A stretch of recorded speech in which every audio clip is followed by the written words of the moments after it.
umaga po sa lahat, mga katrops. Panibagong araw, panibagong vlog na naman tayo. Ayun nga, susubukan ko lang dahil merong punlang ibinigay sa atin, isang tray na kamatis. So itatanim ko lang yon dahil umulan nga. At babalik din tayo kaagad dahil kailangan tayo sa bahay. Dahil yung pamangkin ni Mrs. kagabi na kasama namin sa bahay na aksidente dito sa may tulay.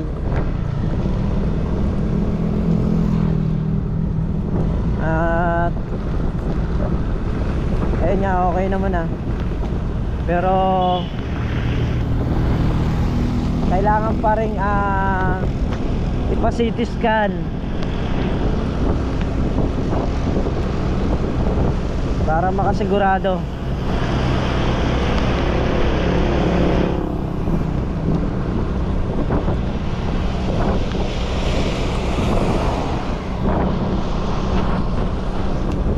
Hindi po pwede yung naniniguro, kailangan sigurado.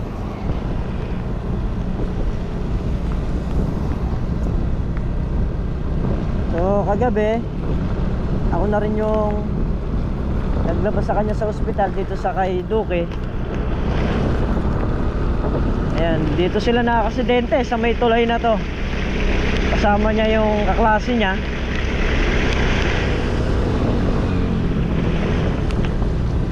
Ay nako. Ayan mga katrops, magdamag umuulan. So gagaling ko rito na itanim na pala ni paring Carlo yung kamatis. Uwi rin tayo kagad gawa nung bibili tayo ng gamot sa butika at para mapa-CT scan din yung bata.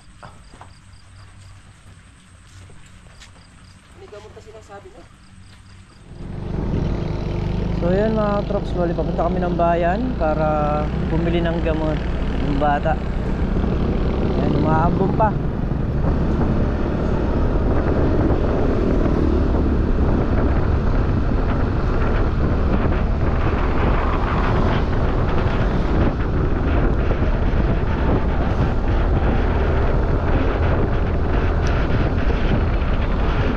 So yan mga trops, napaka-traffic.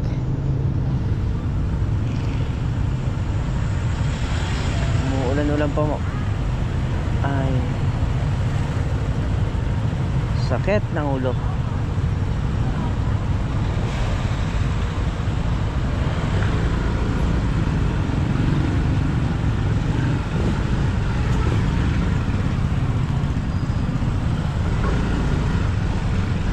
Baba na tayo rito.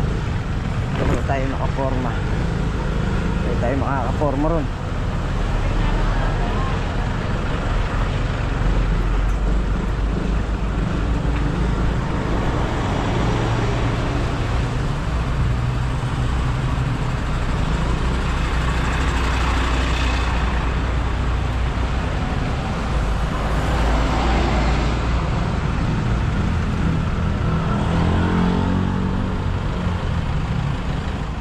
So yun mga katrops, bali papunta kami sa may Kabyogen para magtanong kung magkano yung CT scan.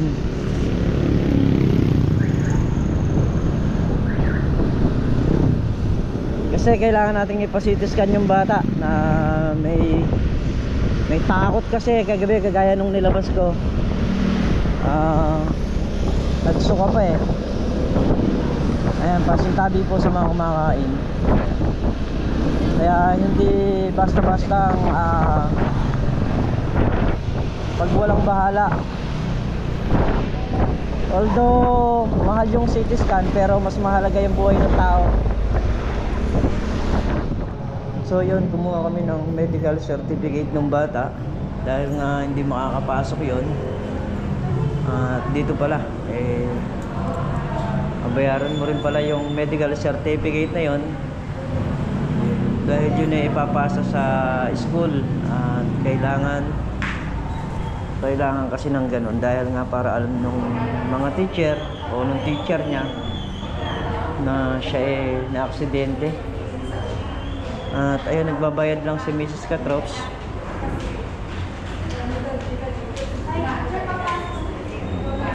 Okay na?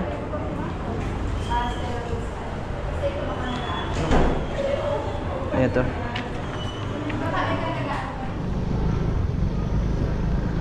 So yun, katunayan lang na na-hospital yung bata, may bayad pa. Ay nako. Grabihay.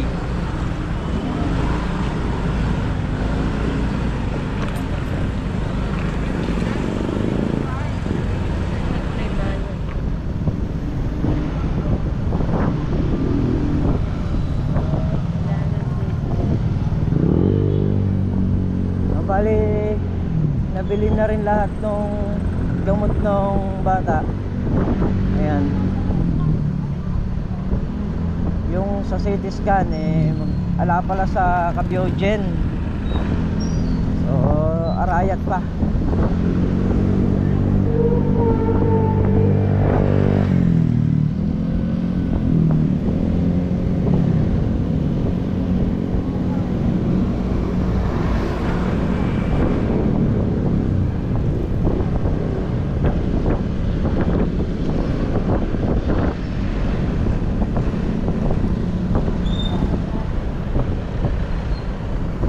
Meron na kasi yung naging experience sa ganyan na bata na aksidente, tapos inilabas ng ospital, okay naman na.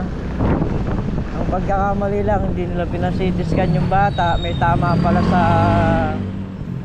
pala yung ulo.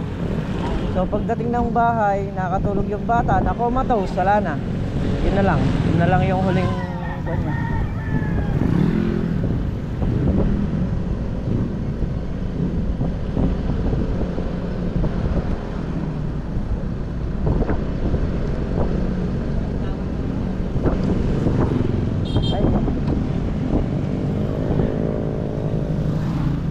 Galing kaya?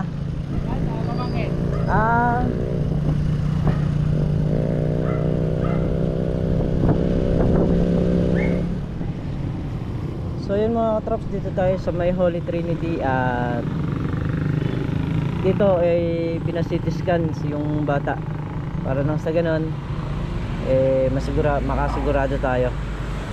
Ayan, so nasa loob na sila, hintayin ko lang dito sa labas. So yun mga katrops, at ano na si Rachel, ayan, tapos na sila.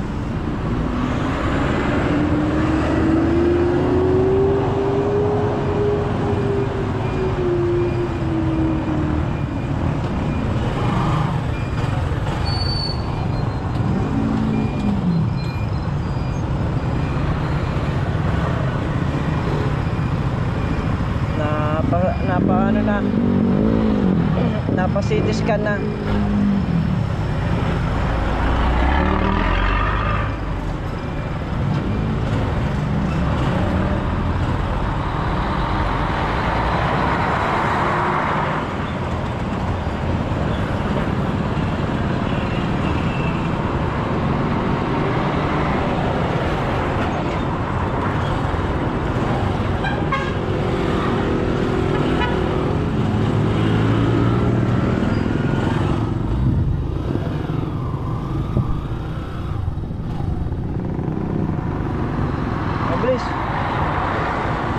Sakay na.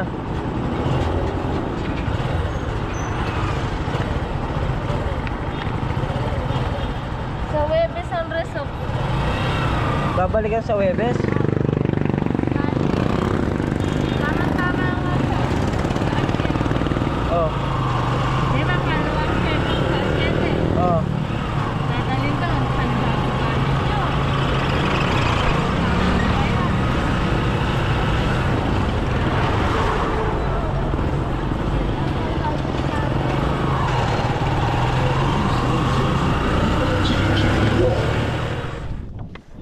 So yun mga katrops, dahil nga kami may nilakad na importante, pina-CT scan namin yung bata. Ngayon naman mag-spray naman tayo rito sa kalamansi. Spray muna tayo. Dito na tayo sa bukod.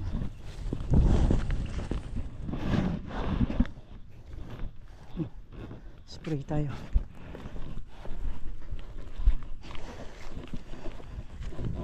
Ayun ko lang yung hose para may diretso ko rin. Mga katraps, dito na tayo. Isang biling ko pa, nasa gitna na tayo. Patagalin lang naman ng mga isang oras o 2 oras to.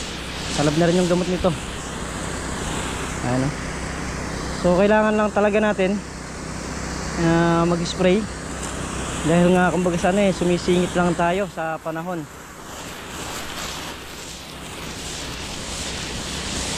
Kaya kahit na tanghali na, kaya nga nilusungan ko para ma-spray. Dahil nga ayos muna namin yung bata. Di rin kasi ako mapapanatag pagka nakikita kong yung mga kasama ko sa bahay ganun.